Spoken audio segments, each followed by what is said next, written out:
Hi everybody, welcome to another episode of Bad to Glad. Today we're going to go through some of the basic setups for the patch that is actually going to be out either right now by the time this video is out, or it's actually on its way.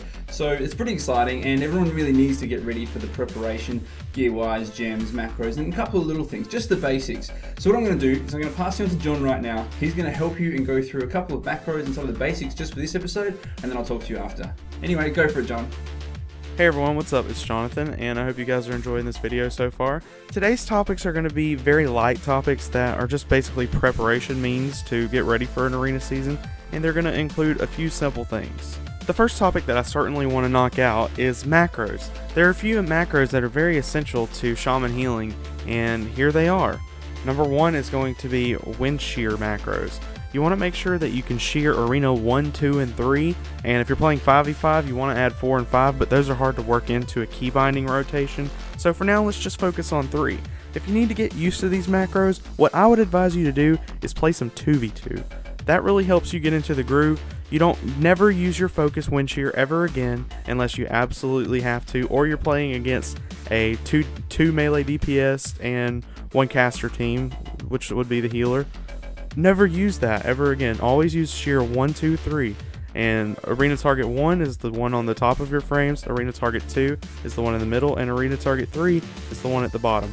I would also advise you, if you're a DPS, to use targeting macros to target through the enemy team so you don't have to click. Clicking takes way too long, and it requires you to stop what you're doing in order to be able to do that. And that's never something that we want to do in high-end arena. The next macro that I want to talk to you about is a Tremor Totem macro that you can use whenever you're using Totemic Restoration.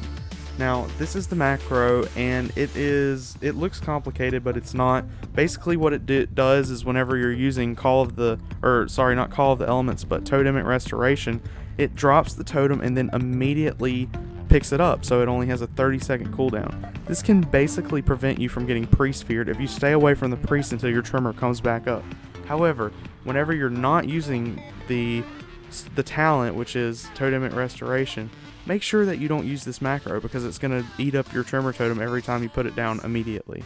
The next macro that I want to talk about is a very simple one that all healers have. Well, not Holy Paladins, but it's a NS macro basically. It's Ancestral Swiftness Greater Healing Wave. And that is something that is essential, and I'm sure you already have it. But if you don't, this is also a very important one. Now let's discuss something very controversial. Talents. Now, the talents for the shamans are not exactly the most controversial of all classes.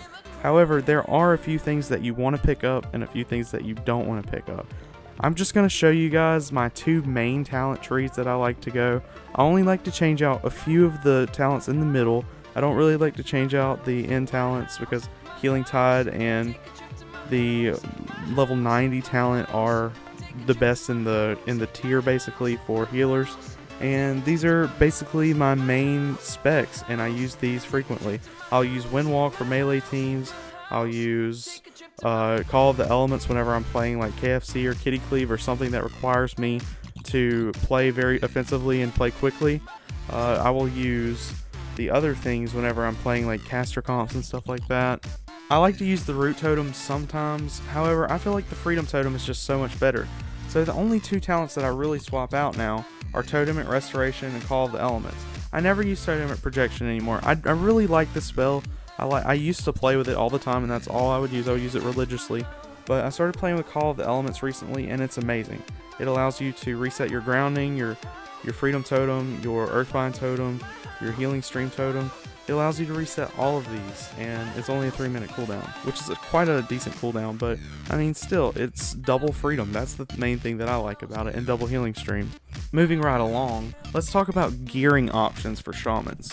Now, your gemming is not optional at all. You must gem full resilience. If you're not gemming full resilience, you will die. I remember whenever I came back from my 2 or 3 month break this season, I still had old gems and everyone had full epics, and I had a few blues. Well, I actually had half blues, and I was using these old gems, and I didn't realize that I needed to go full resilience, and I was just getting destroyed in arena. So that's what we're going to want to do. We're going to want to make all of our yellow gems resilience, and guess what? Make all of the other ones resilient as well. There will be a link to my armory in the description if you guys want to go check out my gear setup. That is something that I would highly advise, but I'm just going to tell you the general way to do it through this video. Now, there are a few different things that you can do for reforging. You can either reforge Mastery or Crit. Now, the top shamans in the world use Crit most of the time. I would argue with them because the Mastery for shamans is amazing. It's called Deep Healing, and with the amount of burst out right now, I just think it's the clear better option. However, that's just my preference. The reason I do this is because you can get about 10% more Mastery if you reforge Mastery, but you can only get about 4% more Crit. It's either 4 to 6%, and I think that it's a much better return to get more Mastery. Now, you can either copy my armory on this or someone else, which is amazing. Collective or Sea-Doo, those guys are both way better than me, and I doubt I'll ever be anywhere near as good as they are at this game. But I'm telling you guys that I like Mastery better. They like Crit better. I know they do. So you can either pick and choose. I'll try Crit out probably next season, and I'll do a comparison of the two, and I'll update you guys on which one I'm using. Because I actually had someone ask me in a comment in a video why I was going Mastery, and I gave the same explanation about how much more percentage you get if you go Mastery. Now, the final thing that I want to discuss is add-ons, and I'm not going to go into too much detail on this topic. However, I will tell you my general add-on setup. The few add-ons that I use are Omni CC, I use Gladiator sometimes, Interrupt Bar, and I also use this new add-on called Move Anything. Well, it's not new, but it's new to me because I recently got it. Now, you can use these add-ons if you want to. I don't like to have a cluttered UI because I think it takes away from my skill. It certainly takes away from my arena play. I know that for sure, because a very nice UI is just visually distracting, and you want to use all of your focus and attention that you can on the actual game and the things that are going on. So it's good to have a clean UI that you can see the enemy team and what their actions are. So that's going to be all for this video. I hope you guys enjoyed my sort of, I guess you could say, introductory level lesson on how to get ready for an arena season. Now I'm going to toss things back over to Zet, and I hope you guys enjoyed the video. If you did, leave a like and a comment, and I will definitely respond to any questions that you guys may have.